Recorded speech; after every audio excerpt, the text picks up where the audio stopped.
that it's anywhere near the best one, as some people think. Some people think it's the best since one. False. But I do not. So there's a certain podcast that hates Scream 3. No name drops. A lot of people hate Scream 3. A lot of people hate Scream 3, but we're the opposite. See, a lot of people love Scream 2 and hate Scream 3. We do not hate Scream 2. We just think Scream 3 is better than Scream 2. I watched Scream 3 last night. Yeah, I think Scream 3 is much more entertaining.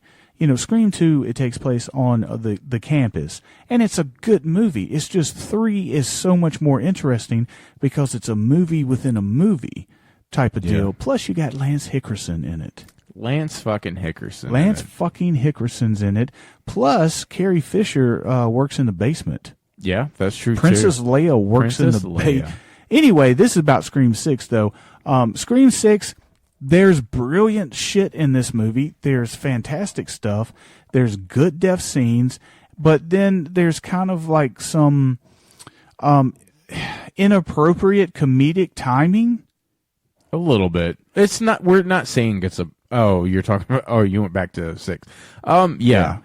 I'll go ahead and elaborate on it a little bit. Yeah. I hate that one girl. I hate her in both 6 and 7. There is no 7. I mean, 5 and 6. Fuck. 7's coming up. Maybe. Yeah, I know exactly the character you're talking about. She's kind of like this girl power lesbian thing. Yeah. She's character. She's trying to be, what's his name? I'm drawing a blank with names today. That played Son of the Mask, who was in the first. Jamie Kennedy. She's trying to be but he Jamie's. Was funny. Yeah. Oh yeah, he was yeah. Charming. I know what you're talking about because she also alludes to a lot of horror movies. Yeah, and she does a very bad job. But she's the girl power lesbian horror movie lover. If she could be just what Jamie Kennedy was, which is just the horror movie lover, she would be a fan favorite. Another reason I did not like this film is there's a lot of characters that have been in part 5 and part 6 that you can kill. It's okay. Right. It's okay. And there's too many teasing that these people are going to get killed, and it's become a cliche of they show up at the end and they're okay. Yeah, literally. Yeah. Literally, she showed up in the end after, what, 6? Like, she got, like, fucking gutted, and then she just had, like, a bandage on her stomach. You know, the most badass scene, one of the most badass scenes in Scream 6 was the subway scene where the lights went out and kept blinking, and boom. And that was, like, that could have been one of the best deaths in the entire Scream series. But again, she comes skipping around the corner. Everybody comes back. Yeah, and that's what I didn't like about it. And one of the reasons why they're hesitant to kill off main characters is because they're scared that, of course, they didn't get Neve Campbell back, and they're scared that, you know, they're not going to get. Actually, in the long run, it worked out, right? Because they don't have their main character anymore. They don't have Neve Campbell anymore. They don't have their main character anymore. And Jenna Ortega, she cannot do the role anymore. Quote, unquote. So I guess it's good that they didn't kill some of these other main characters because they would have no fucking cast, right? Yeah, but here's the thing about those other characters. I don't give a fuck about them. Yeah, that is the bad thing. That's the bad thing about it. It's not like the main characters in Scream that we knew and loved. Yeah. I mean, at this point, it's Gale, and that's it. That's it. That's it. I mean, unless they finally give Neve Campbell the money that she deserves. They should sacrifice. They should realize to themselves, hey, we're not getting our new Neve Campbell, so we should get the Neve Campbell. You know, it should have been that way to begin with. And to be honest with you, we was not a fan of the main girl to begin with. No, fuck no. She's a terrible actress. She is a horrible actress. Jenna Ortega, amazing. amazing. Here's the thing, though. By the time she made Scream 5, she wasn't as big as she is now. That's why she has a secondary role. By the time Scream 6 came out, everybody knows she should be the main character. Right. And, it just so happens that the actual main character, she said some anti-Semitic shit or whatever and was pulled from the project or whatever. But everybody's like, oh, this is a perfect... I think that was the studio going, yes, we can make Jenna the main character now.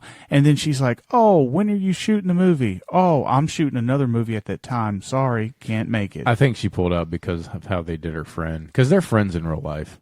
Yeah, I mean, good for her if they are friends. Yeah, no, they're friends. I'm 99.9% sure she pulled out or had another obligation because...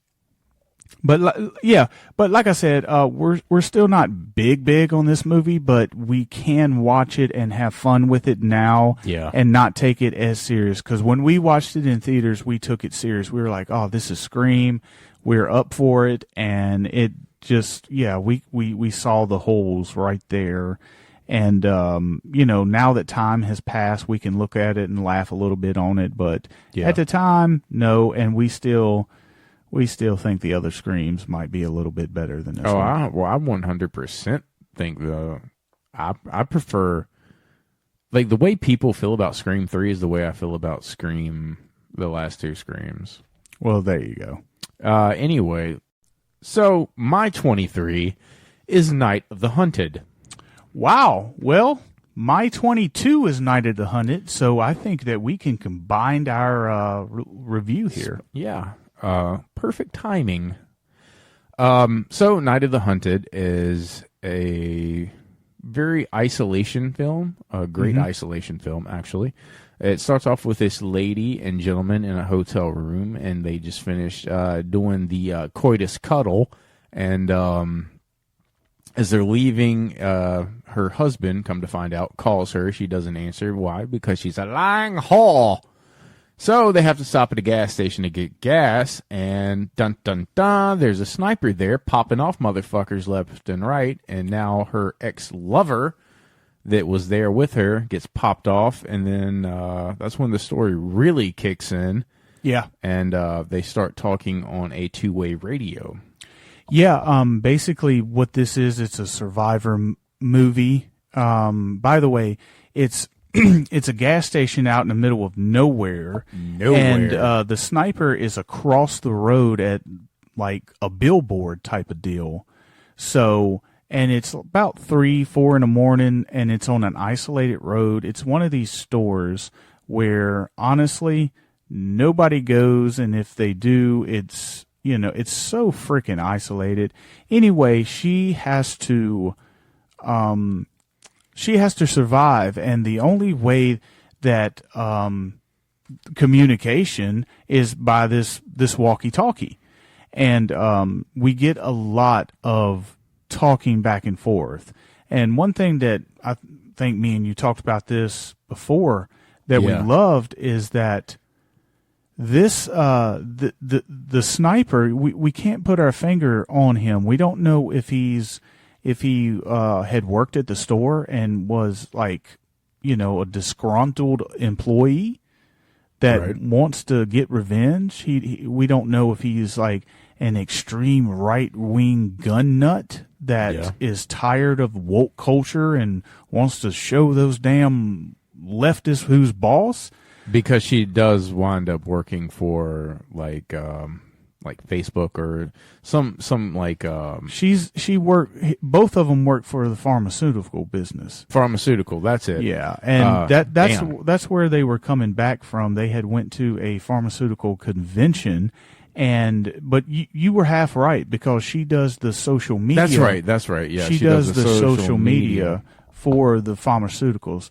So she basically runs advertisements to get people addicted to fucking pharmaceutical pills. And he mentions that and everything. But the whole time you're thinking, okay, maybe the husband knew that she was cheating on him and he hired this sniper to go kill him or something. That's a possibility. I think that's what it is.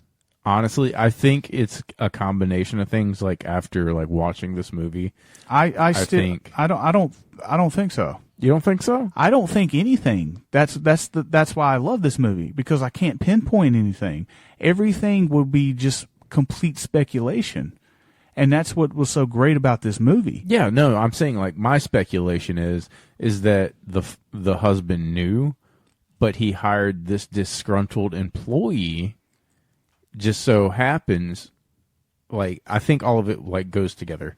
I think it was the husband finding out. I think it was a disgruntled employee that he found out would like do the killing for her, but was also For him. Him, but was also crazy. That's my theory about this movie, because all you can do is theorize about this movie. Yeah, I mean, yeah, and they throw it out there. See, the whole time you're thinking, what is this guy's motive? He's throwing out every possibility that you could think. Yeah, which is great.